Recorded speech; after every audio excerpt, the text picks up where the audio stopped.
Okay, today we're going to be filming a little bit of a different video. I am not the biggest fan of turbocharged cars. And so I have over the years kind of warmed up to them, and I wanted to give you kind of two reasons why I believe that they're coming and they can't be stopped. And they're two pretty good reasons in my opinion. So without further ado, let's get started. So when it comes to turbocharged cars, one of the most non-obvious things to me is torque. So for instance, I am sat in my Volkswagen Jetta, and it makes peak torque, not a lot of torque, from 1500 RPM all the way to like 4800 RPM.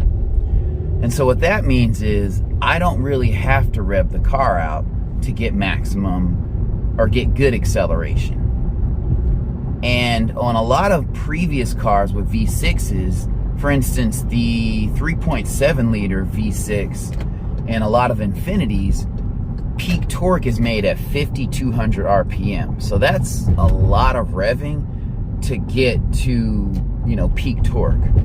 And so that creates for a less comfortable and luxurious ride. So when you don't have to press the gas as hard to get peak torque, it just feels smoother. And then you couple that with 7-8 gears, they don't have to rev out as much because they have, more gearing options. So,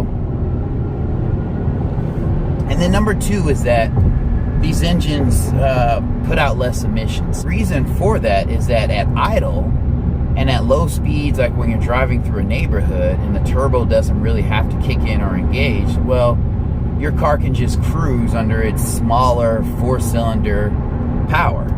Because let's be honest, a lot of modern cars are 2 liter or 1.8 liter, 1.5 liter, 1.6 liter. This guy has no idea where he's going. 4-cylinder engines. So when I'm cruising, through a neighborhood, I'm just putting out the emissions of a 1.8 liter 4-cylinder engine versus the outgoing 0.5 liter 5-cylinder engine.